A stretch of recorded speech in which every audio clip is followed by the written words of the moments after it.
Good morning दोस्तों। आज है 29 दिसंबर और आज के बनने वाले हरियाणा करंट अफेयर के क्वेश्चंस इस वीडियो में हम रिवीजन करने जा रहे हैं। लेकिन उससे पहले मैं आपको बता दूं कि अगर आप चैनल पर पहली बार आए हैं और हमारे पिछले हरियाणा करंट अफेयर के क्वेश्चनों को आप पढ़ना चाहते हैं तो आप उन्हें PDF के रूप में डाउनलोड करके पढ़ सकते हैं। 1 महीने की PDF 15 रुपये में, 6 महीने की 40 रुपये में और 1 साल की PDF आपको 60 रुपये में मिल जाएगी। सभी PDF के लिंक डिस्क्रिप्शन में दिए हुए हैं, आप चाहें तो वहां पर जाकर इन्हें डाउनलोड भी कर सकते हैं। दोस्तों, अगर आपको डाउनलोड करना नहीं आ रहा है तो बस आपको करना ये है कि आपके पास जो भी ऐप है, पेटीएम, UPI, गूगल पे या फ़ोनपे, उसके द्वारा आपको ये QR कोड स्कैन कर लेना है और जितने महीने की आपको PDF चाहिए उतने रुपए आपको पे कर देने हैं और उसका स्क्रीनशॉट आपको यहाँ दिए गए WhatsApp नंबर पर सेंड कर देना है। इसके बाद हम जो PDF है वो आपको WhatsApp के द्वारा ही सेंड कर देंगे। तो चलिए चलते हैं आज के क्वेश्चनों पर। पहला प्रश्न है, कोरोना रिकवरी रेट बढ़ाने में हरियाणा देश में कौन से नंबर पर है? तो ये है 10वें नंबर पर। प्रदेश में एक माह से कोरोना के नए मरीजों के मुकाबले ठीक होने वाले मरीजों की संख्या ज़्यादा रही है। इससे रिकवरी दर बढ़ रही है, सक्रिय मरीजों की दर घट रही है। नवंबर के आखिरी सप्ताह में 7.84% सक्रिय मरीज रहे थे, लेकिन अब ये घटकर सिर्फ 1.9% ही रह गए हैं। इस मामले में हरियाणा देश में 10वें नंबर पर है। अब 5,150 सक्रिय मरीज ही बचे हैं।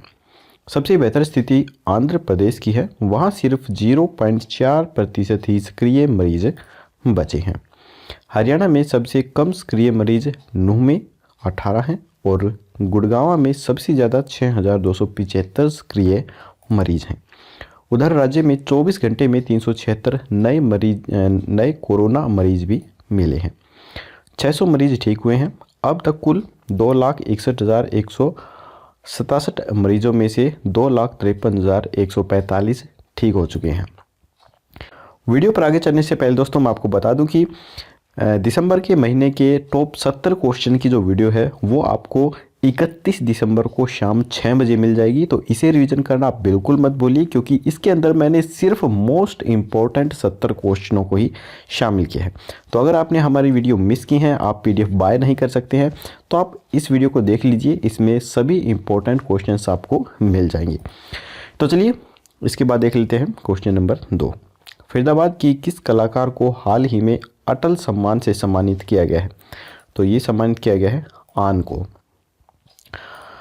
हाल ही में 24 दिसंबर को दिल्ली के विज्ञान भवन में आयोजित समारोह में आन पराशर को अटल सम्मान से पुरस्कृत किया गया है। अब आन जो है ये इस लड़की का ही नाम है। आप सोच रहे होंगे शायद ये अजीब सा नाम है, मुझे भी थोड़ा अजीब सा लगा था, लेकिन ये इस लड़की का नाम है, इसका नाम आन है। तो इसे सम्मानित किया गया है अटल सम्मान से। APJ स्कूल की छात्रा हैं आन। ये फरीदाबाद की सेक्टर 16 से ताल्लुक़ रखती हैं और ये गौरव पराशर और मधुबाला की बेटी हैं। रिलायंस मेडिक्लेम, HCL, Simply.com जैसे दर्जनों विज्ञापनों में बतौर किड्स मॉडल भी ये नज़र आ चुकी हैं। डॉक्यूमेंट्री मेरी बेटी मेरा गुरूर में अपनी अदाकारी की छाप छोड़ने के बाद 2017 में हिंदी की लघु फिल्म दुर्गा में मुख्य भूमिका में भी ये नज़र आ चुकी हैं। इतना ही नहीं, बहुमुखी प्रतिभा की धनी आन पहले भी राष्ट्रीय और राज्य स्तर के कई अवार्ड भी पा चुकी हैं। इनमें फेस Ravi award, best performance award, best star award भी शामिल हैं। इसके बाद है, हाल ही में हरियाणा की किस यूनिवर्सिटी ने multi functional prosthetics hand model तैयार किया है? तो ये तैयार किया है GJU गुरु जम्बेश्वर यूनिवर्सिटी ने। किसी दुर्घटना के कारण हाथ पैर कट जाने का जो दर्द होता है वो शब्दों में बयान नहीं किया जा सकता है। व्यक्ति खुद को असहाय और बेबस महसूस करने लगता है। इसी दर्द को समझते हुए GJU के मैकेनिकल इंजीनियरिंग विभाग ने प्रोस्थेटिक्स हाथ का मॉडल तैयार किया है। इस प्रोस्थेटिड हैंड के मॉडल को मैकेनिकल विभाग के चेयरमैन डॉक्टर पंकज खटक, डॉक्टर सुमित और PhD स्कॉलर मुनीश कुमार के द्वारा तैयार किया गया है। मुनीश कुमार ने बताया है कि मार्केट में कई तरह के प्रोस्थेटिक्स हैंड के एडवांस मॉडल पहले से ही मौजूद हैं। मगर इनकी कीमत ज़्यादा होने के कारण और मल्टी फंक्शंस न होने के कारण लोगों को इसका ज़्यादा फ़ायदा नहीं मिल पा रहा है। वहीं इनका वज़न भी काफ़ी ज़्यादा होता है। इसी वजह से कम कीमत और हाई फीचर के साथ ये नया प्रोस्थेटिक्स हैंड का मॉडल तैयार किया गया है। साल 2019 के सितंबर से इस पर काम शुरू किया गया था। पंडित दीनदयाल उपाध्याय इनोवेशंस और इक्यूबिकेशन सेंटर ने इसके लिए 20 लाख का बजट तैयार किया था। इसे बनाने के लिए आर्टिफिशियल इंटेलिजेंस और मशीन लर्निंग टेक्नोलॉजी जो है उसका इस्तेमाल किया गया है। कंप्यूटर पर डिज़ाइन क्रिएट करने के बाद 3D प्रिंटर्स का इस्तेमाल किया गया। वहीं EMG सेंसर की मदद से इसके कंट्रोलिंग्स पर भी फोकस किया गया। इसके साथ ही इस प्रोस्थेटिक हैंड को बनाने के लिए किसी भी बाहर के कंपोनेंट्स का इस्तेमाल नहीं किया गया है। यह मायो इलेक्ट्रिक्स हैंड मसल्स से सिग्नल लेता है। सेंसर की मदद से ये रोबोटिक्स हाथ जो है ये मूव करता है। इसी वजह से इसमें सेंसर को मसल्स के साथ अटैच किया जाता है। यह सेंसर मसल्स के इलेक्ट्रॉनिक सिग्नल्स को कैच करता है और आगे मोटर्स पर ट्रांसफ़र कर देता है।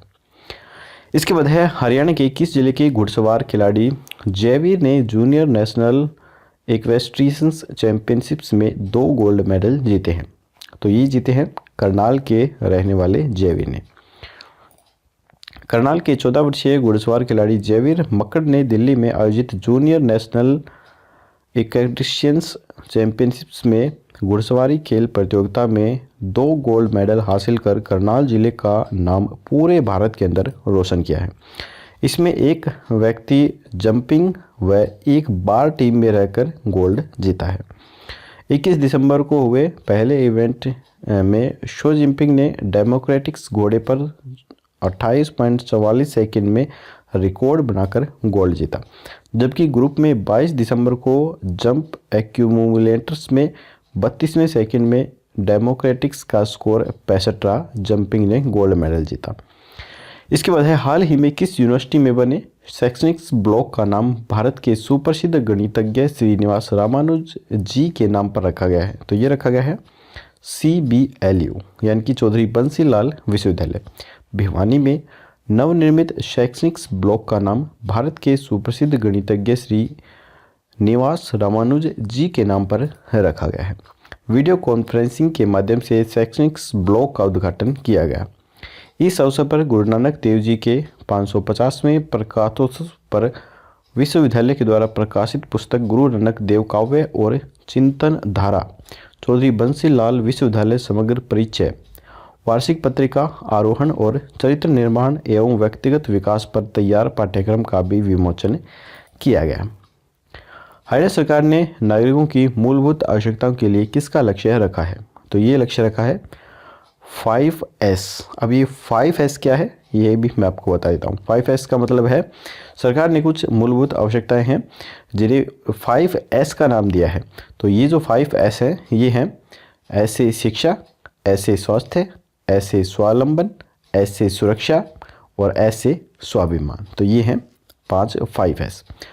हरियाणा सरकार ने शिक्षा क्षेत्र के विस्तार एवं सुदृढ़ीकरण के लिए बजट में कितने प्रतिशत की वृद्धि की है? तो इसका उत्तर जानने से पहले दोस्तों अगर आपको वीडियो पसंद आ रही है तो वीडियो को लाइक जरूर कीजिएगा।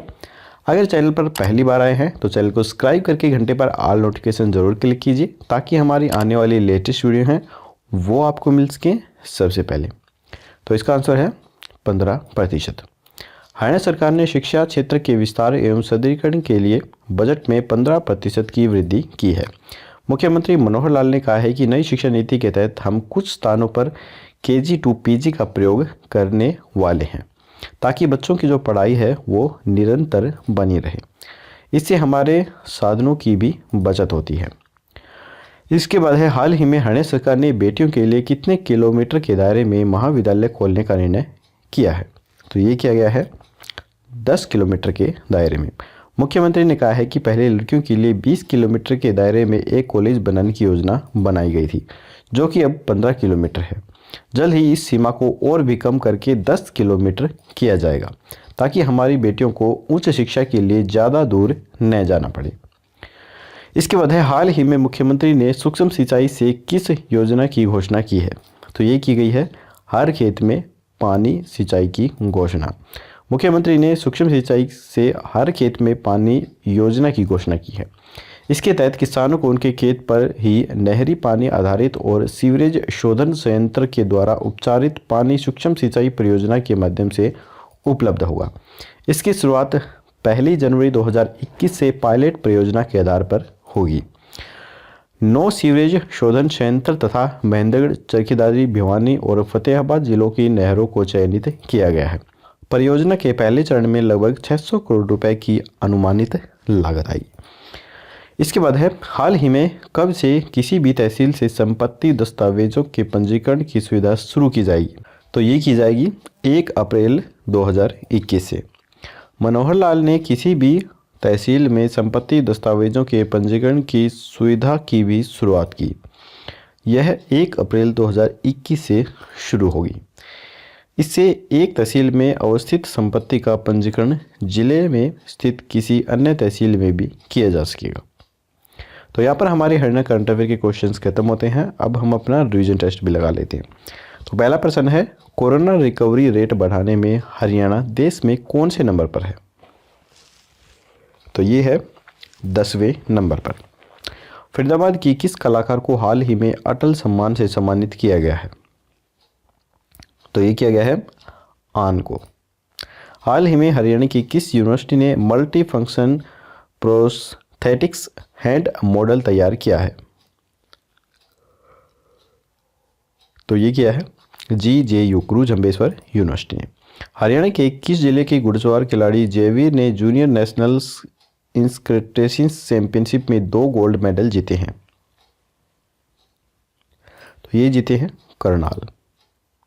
हाल ही में किस यूनिवर्सिटी में बने शैक्षणिक ब्लॉक का नाम भारत के सुप्रसिद्ध गणितज्ञ श्रीनिवास रामानुज जी के नाम पर रखा गया है। तो ये रखा गया है चौधरी बंसीलाल विश्वविद्यालय। हरियाणा सरकार ने नागरिकों की मूलभूत आवश्यकताओं के लिए किसका लक्ष्य रखा है। तो ये रखा है 5S का, यानी कि शिक्षा, स्वास्थ्य, स्वावलंबन, सुरक्षा और स्वाभिमान।